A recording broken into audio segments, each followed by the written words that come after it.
எல்லாருக்கும் வணக்கம். இன்னைக்கு எஸ்ஆர்எம் பிரைம் ஹாஸ்பிட்டல் ராமாபுரம் இங்க குடல் நலம் மற்றும் கல்லீரல் மருத்துவத்துறை நம்ம திறந்து வைக்கிறதுக்காக குழுமி இருக்கிறோம். இங்க நம்மளோட கிரியேட்டர் மிஸ்டர் பார்த்திபன் வந்து இந்த டிபார்ட்மெண்ட்டை துவக்கி வச்சிருக்காரு. இந்த டிபார்ட்மெண்ட்ல என்ன ஸ்பெஷாலிட்டின்னா குடல் சம்பந்தப்பட்ட லிவர், கணையம் இந்த மாதிரி சம்பந்தப்பட்ட பிரச்சனைகளுக்கு ஒரே இடத்துல தீர்வு கொடுக்குற மாதிரி பிளான் பண்ணியிருக்கோம். எப்படி அப்படின்னா இங்க டெக்னாலஜி ஒன்று வேணும் இல்லையா, நமக்கு இந்த எண்டோஸ்கோபி அந்த மாதிரி ஒரு ப்ரொசீஜர் பண்றதுக்கு ஒரு ஸ்டேட் ஆஃப் த ஆர்ட் டெக்னாலஜின்னு சொல்றோம் இல்லையா, சிறந்த டெக்னாலஜியை யூஸ் பண்ணி மக்களுக்கு ஒரு ரீசனபிள் காஸ்ட்ல எப்படி பண்ணலாம் அப்படிங்கிறது தான் இந்த டிபார்ட்மெண்ட்டோட குறிக்கோளே. இன்னைக்கு அது நிறைவேறியிருக்கு. எங்களோட டிபார்ட்மெண்ட்ல இந்த குடல், கல்லீரல், கணையம், சிறுகுடல் சம்பந்தப்பட்ட பிரச்சனையை சரி பண்றதுக்காக எல்லா வசதிகளையும் ஏற்படுத்திக்கிட்டு இருக்கோம். இதை வந்து உங்களுக்கு இன்னைக்கு நாங்கள் தெரிவிச்சுக்கிறோம். நன்றி, வணக்கம். இந்த எஸ்ஆர்எம் பிரைம் ஹாஸ்பிட்டல் மூலமாக உடல் நலத்தையே ரொம்ப முக்கியம் வந்து குடல் நலம் தான். அதனால இந்த குடல் நலத்திற்காக, இந்த லிவருக்காக ஈரல் இசைப்பட வாழ்தல்னு திருவள்ளுவர் சொல்லியிருப்பாரு. இங்க என்ன சொல்றாங்கன்னா ஈரல் இசைப்பட வாழ்தல்னு. முதல்ல ஈரலை கவனிக்கணும், அப்பதான் இசைப்பட வாழ முடியும்ட்டு. ஸோ அந்த மாதிரி ஒரு நல்ல நிகழ்ச்சியில, ஒரு நல்ல இன்ஸ்டிடியூஷன்ல, அப்புறம் பயணியரா தமிழ்நாட்டிலேயே இதுதான் முதல் முறையாக இப்படி துவங்கப்பட்டிருக்க இந்த நிகழ்ச்சியில நான் கலந்துட்டு எனக்கு ரொம்ப பெருமையும் மகிழ்ச்சி. நன்றி. இப்போ லைசன்சிங் அதெல்லாம் அக்வயர் பண்ணிட்டு ஸ்லோவா ஸ்டார்ட் பண்றது தான் பிளான். டெஃபினெட்லி.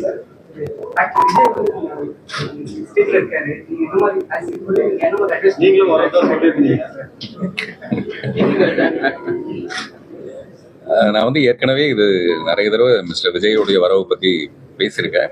பொதுவாக யார் அரசியலுக்கு வந்தாலும் அவங்களை வந்து திறந்த மனதோடு வரவேற்கணுங்கிற ஒரு விஷயம் எல்லாருமே, அது நம்ம தமிழக முதல்வர் உட்பட. சமீபத்தில் தமிழக முதல்வர் வந்து சட்டசபையில் பேசும்போது நயனார் நாகேந்திரன் அவர்களுக்கு பிறந்த நாளுக்கு ஒரு வாழ்த்து சொல்லி அழகா, நயனார் நாகேந்திரன் வந்து என்னதான் எதிர்பக்கத்தில் இருந்தா கூட அவர் வந்து சிரிச்ச முகத்தோடவே இருப்பார், வெளிநடப்பு புலம்போது கூட அவர் சிரிச்ச முகத்தோடவே இருப்பார் என்று கலகலப்பா ரொம்ப சந்தோஷமா, அப்படிதான் அரசியல், அப்படிதான் ஒரு மாண்பு இருக்கு. அந்த வகையில அரசியலுக்கு யார் வந்தாலும் வரவேற்கணுங்கிற ஒரு நல்ல எண்ணத்துல விஜய் அவர்களையும் வரவேற்கிறேன்.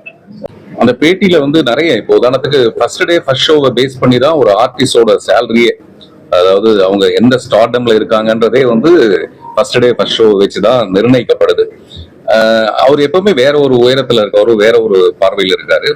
அவர் சொன்னதுல எனக்கு ரொம்ப உடன்பாடான ஒரு விஷயம், இப்ப அந்த இன்டர்வியூல என்ன இருந்ததுன்னா, என்கிட்ட வேற ஒரு இன்டர்வியூல அந்த தொகுப்பாளர் கேட்டாரு, இந்த 4.5 வருஷம் திமுக ஆட்சியை பத்தி என்ன சொல்றீங்க அப்படின்னு கேட்டதுக்கு நான் சொன்ன, ஒரு 5 வருஷம் ஒருத்தருக்கு நம்ம லைசன்ஸ் கொடுத்துறோம், அது ஓட்டு மூலமா அவங்கள தேர்ந்தெடுத்துடுறோம், அவங்களுக்கு ஒரு முழுமையான 5 வருஷத்தை நம்ம கொடுக்கணும். நம்ம என்ன பண்றோம்னா 2.5 வருஷத்துலயே நம்ம அவங்கள விமர்சிச்சு அடுத்து யாருன்ற அளவுக்கு பேச ஆரம்பிச்சோம், அது அவங்களுக்கு டென்ஷனா இருக்குன்னு. இதே மாதிரி ஒரு கருத்தை வந்து திரு அஜித் அவர்கள் சொல்லியிருக்காரு. ஒருத்தருக்கு 5 வருஷம் நம்ம கொடுத்துட்டோம்னா 5 வருஷம் முழுமையா அவங்க வந்து அதை ஆட்சி புரிஞ்சாதான் அது சரியான ஒரு விஷயம். அதுல நமக்கு உடன்பாடு இல்லை, நமக்கு கோபம் இருக்குன்னா மறுபடியும் ஒரு எலெக்ஷன் வரப்போது அதுல ஓட்டு போடும்போது நம்மளுடைய கோபத்தையோ அல்லது நம்மளுடைய அன்பையோ அதுல காட்டிக்கலாம். அந்த விஷயம் எனக்கு ரொம்ப பிடிச்சிருந்தது. அவர் சொல்றதுக்கு ரொம்ப முக்கியமான காரணம் இந்த first day first show, theatre சீட்டை கிழிக்கிறது, அபிஷேகன்ற பேர்ல, இதெல்லாம் வந்து இந்த ஸ்டாம்பீட்டுக்கு அப்புறமேல அந்த மாதிரியான மறுபடியும் தொடர வேணாங்கிற ஒரு நல்ல எண்ணத்துல சொல்றது. அப்புறம் எல்லா பார்வைக்கும் ஒரு மரியாதை இருக்கு, மிஸ்டர் அஜித் சொல்றதுக்கும் ஒரு மரியாதை இருக்கு, ஒவ்வொருத்தருக்கும் ஒரு மரியாதை இருக்கு. அதனால அது அவருடைய பார்வை, எல்லாரும் பொறுப்பெடுத்துக்கணுங்கிறது அப்படியே நம்ம அர்த்தப்படுத்திக்கலாம். அதனால அதுக்குள்ள இருக்கிற ஒரு குதர்க்கமான அல்லது அதுக்குள்ள உள்ளர்த்தமா இருக்கிற ஒரு விஷயத்தை வச்சுட்டு மறுபடியும் நம்ம அதை ஒரு அரசியல் ஆக்காம, அந்த 41 உயிர்கள் நமக்கு வந்து திரும்பி கிடைக்காது, அது எவ்வளவு கோடி ரூபாய் கொடுத்தாலும் கிடைக்காது. அதனால மறுபடியும் அப்படி ஒரு சம்பவம் நடக்காம இருக்கிறதுக்கு நம்ம எல்லாரும் பொறுப்போட இருக்கணுங்கிறது அந்த பதில நான் புரிஞ்சுக்கிட்ட ஒரு விஷயம்.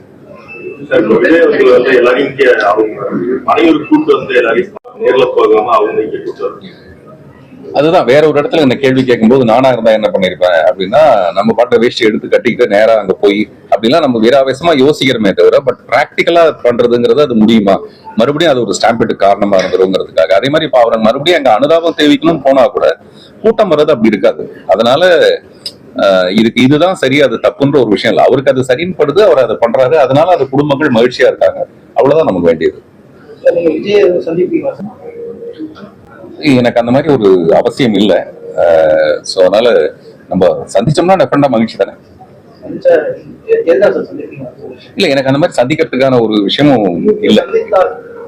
அது சந்திக்கும் போதுதான் சொல்ல முடியும். சந்திச்சா நான் ரொம்ப நல்ல கேள்வி. எப்பவுமே இந்த மாதிரி கேள்விகளுக்கு நடுவில் இப்ப ஒரு கேள்வி வரதே ரொம்ப பெரிய விஷயம். அதை ஆரம்பிச்சு வச்ச திரு சிவா அவர்களுக்கு தான் நம்ம நன்றி சொல்லணும். 1989 ஏப்ரல் 13 நான் ரோட்ல ஒரு நடவாசியா இருந்தேன். ஏப்ரல் 15ஆம் தேதி அதே மாசத்துல நான் கார்ல போயிட்டு இருந்தேன். இடையில ஒரே ஒரு நாள் ஏப்ரல் 14 என்னுடைய புதிய பாதை வெளியான நாள். அந்த ஒரு நாள்ல திடீர்னு இந்த சமூகத்தின் மூலமாக எனக்கு ஒரு பெரிய வாழ்க்கை. இன்னைக்கு நான் போட்டிருக்க ட்ரெஸ்ல இருந்து நான் வர கார்ல இருந்து எல்லாமே இந்த சமூகம் தான் எனக்கு கொடுத்தது. அப்பா அம்மா வந்து எனக்கு படிப்பை கொடுத்தாங்க. பட் இந்த சமூகம் எனக்கு இவ்வளவு பெரிய அந்தஸ்தை கொடுத்துருக்கு. அப்பா அம்மாவுக்கு செய்யற மாதிரி இந்த சமூகத்துக்கு நான் ஏதாவது நல்லது செய்யணும்னு துவங்கப்பட்டதுதான் அந்த பார்த்திபன் மனிதநேய மன்றம். அதுல என்னுடைய வருமானத்துல மேக்சிமம் எவ்வளவு செலவு பண்ண முடியுமோ நான் அதுல பண்ணிட்டு இருக்கேன். ஏன்னா நான் நிறைய கோடிகளை பார்த்துட்டேன். பணம் தான் வாழ்க்கையோட, பணத்தை விட பெரிய விஷயம் வந்து உலகத்துல நிறைய இருக்கு. ஆனா அது எல்லாத்தையும் பணத்தால தான் வாங்க முடியும். அப்படிப்பட்ட இந்த பணமயமான இந்த உலகத்துல மனிதநேயம்ங்கிறது வந்து ரொம்ப குறைஞ்சிடும். அதனால அந்த மனிதநேயத்தை வளர்க்கறதுக்கான ஒரு விஷயம் தான் பார்த்திபன் மனிதநேயம் மட்டும். நான் ரொம்ப கர்வமான ஒரு மனிதன் எப்படி சொல்வேன்னா, அந்த மாதிரி ஒரு நல்ல காரியங்கள் நான் பண்ணிட்டு இருக்கேன். பண்றதுக்கு எனக்கு நிறைய வாய்ப்பு கிடைச்சிருக்கு. இன்னும் நான் நிறைய சினிமா நடிச்சு நிறைய பணம் வந்து அதன் மூலமா இன்னும் நான் நல்ல மனிதனாக இருக்கிறதுக்கு விரும்புறேன். தமிழ் படங்கள் தானே தலைப்பா சொல்றீங்களா? அது வந்து காலத்துக்கு மாறிக்கிட்டே இருக்குங்க. நம்ம வந்து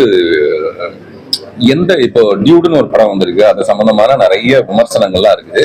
ஆனா இது காலத்தோட மாற்றம். அது நம்ம ஒண்ணுமே செய்ய முடியாது. அதனால எல்லாத்தையும் வரவேற்கணும், அவ்வளவுதான்.